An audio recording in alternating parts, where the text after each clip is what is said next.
Mon couple est solide. Nous sommes heureux. Chers amis de l'école de la famille Efata, j'entends beaucoup de personnes, de couples, de conjoints et de partenaires affirmer cette phrase-là à tout moment. Mon couple est solide. Nous sommes heureux. Est-il réellement vrai que votre couple est solide? As-tu testé votre relation? As-tu évalué la qualité de votre relation? Ou sur quoi te bases-tu pour affirmer cela? Oui, je sais que c'est une affirmation très positive, mais elle peut être trompeuse. Oui, elle peut être trompeuse et si elle n'est pas basée réellement sur un test bien concret qui vous révèle les failles de votre relation. Oui, une évaluation objective. Beaucoup de couples pensent être solides et heureux jusqu'à ce que un conflit explose et la relation vole aux éclats. J'en suis témoin. J'ai été témoin de plusieurs cas pareils et peut-être vous aussi, si vous observez autour de vous. Vous pensez que votre couple est solide. Oui, c'est ce que beaucoup me disent. Et ils donnent des signes de cette solidité. Oui, nous sommes sur la même longueur d'onde. Mais et si je vous disais que un simple test peut révéler autre chose négative de votre relation? Le problème est ceci. À mon humble avis, beaucoup de couples ignorent les différentes failles cachées qui peuvent détruire de façon insidieuse et lente leur relation. Ils ignorent cela jusqu'à un jour, je dis bien jusqu'à un jour, la relation prend un coup. Je vous affirme encore, sans test concret pour évaluer votre relation, vous êtes en train d'avancer en aveugle. Oui, cela me rappelle un peu au début de la maladie du VIH-Sida. Lorsqu'on parlait de cela, beaucoup de personnes, je voyais des aînés dans mon quartier qui disaient que non, moi je ne suis pas concerné par cela. Et cette maladie ne peut pas m'atteindre. Et donc je n'ai pas besoin de me protéger.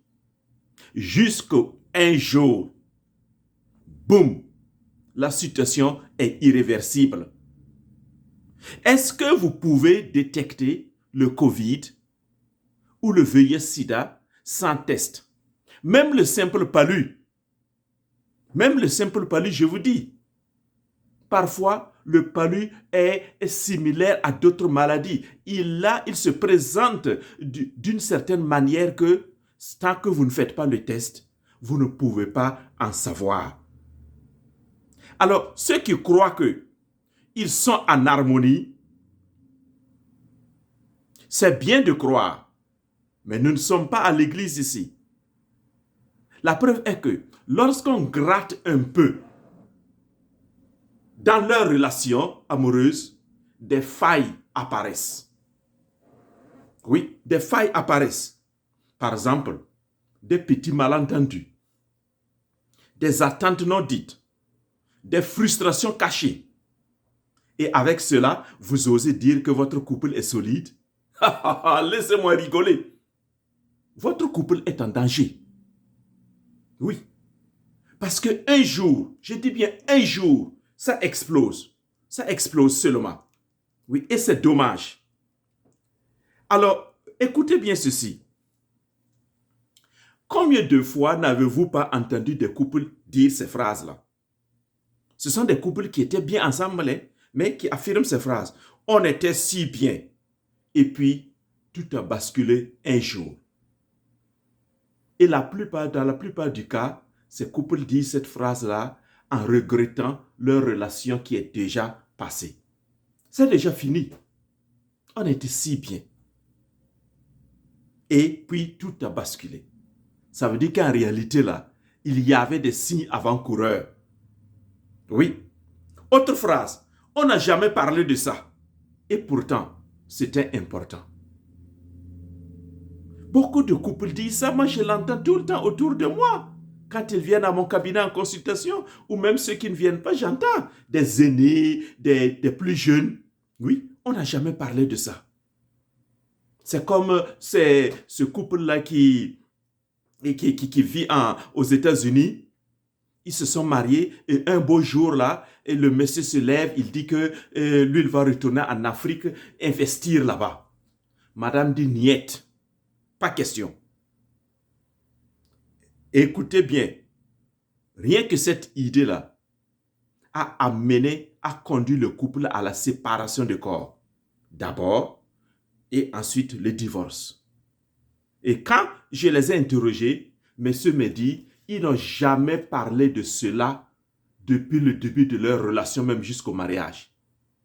Ils se sont rencontrés aux États-Unis, ils se sont mariés, mais ils se sont jamais demandé est-ce qu'un jour, ils vont retourner vivre en Afrique. Et voilà, le problème se pose, la question se pose de façon abrupte. Oui, on n'a jamais parlé de cela. Ou encore, je pensais qu'ils savaient ce que je ressentais. Ou je pensais qu'elle savait ce que je ressentais. Mais en fait, non. Je pensais. Il n'y a pas à penser ici, les amis. Mais tous ces couples-là qui affirment comme ça, et avec regret, ils ne sont pas pires que vous et moi. C'est le lot quotidien des gens. C'est la façon ordinaire de réfléchir ou de réagir des gens. On pense que, et c'est pourquoi on ose affirmer, mon couple est solide, nous sommes heureux. Et si je vous disais que cela n'est pas évident? Oui, le problème est ceci. On croit se comprendre, mais on ne se teste jamais vraiment. On croit se comprendre.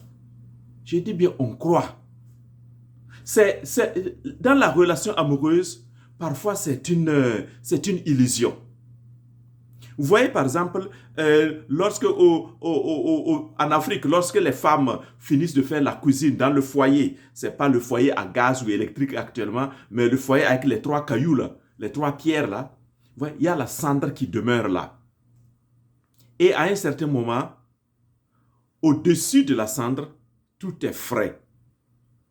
Mais lorsque vous plongez votre main sous la cendre ou dans la cendre, vous vous rendez compte qu'il y a toujours des braises brûlantes. Oui, la relation amoureuse peut donner parfois cette illusion ou cette sensation que tout va bien. Mais lorsqu'on creuse, lorsqu'on fouille davantage, lorsqu'on évalue la relation, on se rend compte que non, ce n'est pas si évident que cela. Et c'est parce qu'on croit justement que tout va bien, qu'on est surpris ou on est confronté à des surprises désagréables à un certain moment. Moi, je voudrais, à travers cette vidéo, vous inviter, vous qui m'écoutez là, et à tout faire pour éviter ces surprises désagréables. Oui. Ce n'est pas mon souhait pour vous et je sais que ce n'est pas ce que vous recherchez dans votre vie aussi. Vous recherchez plutôt des surprises agréables, des notes agréables lorsque vous parlez de votre relation amoureuse. Oui. Et pour parer à cette situation-là, pour comprendre sérieusement quelles sont les failles, quelles sont les braises brûlantes qui demeurent au fond de votre relation, vous avez besoin de faire un test. Un test, c'est-à-dire une évaluation. Ce n'est pas un test qui vous dit vous avez échoué ou vous avez réussi. Ce n'est pas un test comme à l'école où on vous donne une note, oui, 8 sur 20, 2 sur 20, ou 18 sur 20, ou 20 sur 20. Non, non, il ne s'agit pas de cela. Non, ce test-là, c'est un test révélateur. Je ne l'ai pas conçu, mais j'ai été formé et certifié pour administrer ce test-là au conjoint. Oui, il est inspiré des meilleurs outils d'évaluation de couple. Oui, Depuis plus de 40 ans, ce test existe là. Et beaucoup de couples l'ont utilisé et continuent de l'utiliser et pour se faire du bien. Et moi, je l'ai utilisé aussi pour mon propre couple d'abord, lorsque j'ai été formé. Alors, ce test-là va révéler la véritable dynamique de votre relation. Oui. La véritable dynamique, comment votre relation fonctionne. Il va mettre en lumière les forces de votre relation, de votre couple, mais aussi les faiblesses, c'est-à-dire les zones d'ombre où vous avez besoin de fournir beaucoup plus d'efforts. Et au finish, moi, en tant que facilitateur, je vous aiderai à construire, à développer des compétences relationnelles. Et ce test va évaluer au moins 9 domaines de votre relation. C'est beaucoup, hein? 9 domaines de votre relation. Oui.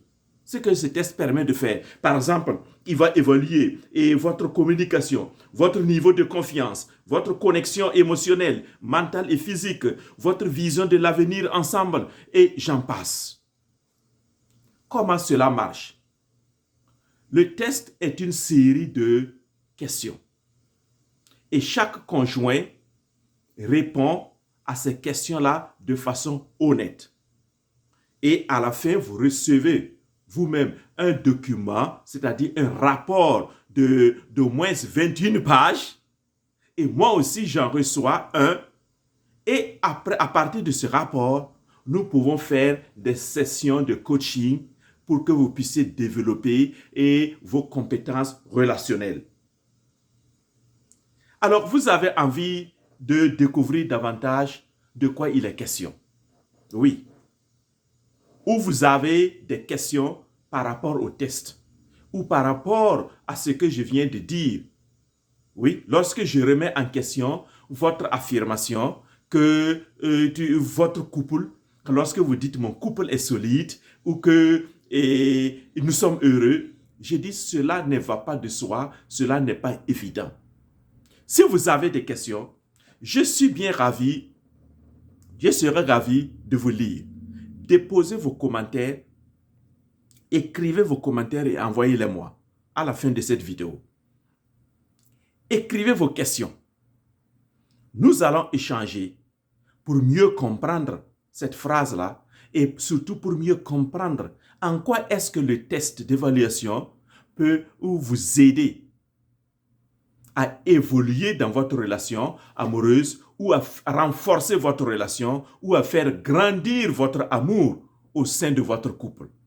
Car ce que nous voulons ou ce que je veux à travers l'école de la famille Ephata, c'est des couples solides, des couples heureux, des couples durables et des couples épanouis et épanouissants. Vous êtes épanoui et vous allez aider d'autres personnes à s'épanouir également. C'est ce que je veux pour vous et ce que je souhaite pour vous. Et si réellement vous le voulez aussi pour vous-même, allez, on est ensemble, chers amis. On va faire des merveilles, opérer des merveilles dans notre vie et autour de nous. Chers amis de l'école de la famille Ephata, voici ce que j'avais à vous dire et j'attends vos commentaires et vos questions à la fin de cette vidéo. Alors, je vous souhaite une très bonne journée. Et pour les musulmans qui sont déjà dans le mois de jeûne, je vous souhaite un bon mois de jeûne. Et les chrétiens qui commencent, en catholique, qui viennent de commencer aujourd'hui même, leurs 40 jours de jeûne là, voilà, un parcours de 40 jours, oui, ce qu'ils appellent donc le carême. Ils viennent de le commencer, c'est différent. Il y a une nuance avec le jeûne de 30 jours des musulmans et ça ne fonctionne pas de la même manière. Mais qu'à cela ne tienne, c'est la prière, la pénitence et la charité. Alors, je vous souhaite de passer ces bons moments-là de jeûne, de carême, dans la paix. Et je prie que vos sacrifices ou que nos sacrifices, nos efforts apportent beaucoup de bonnes choses à nos différents couples et à nos différentes nations. Une bonne journée.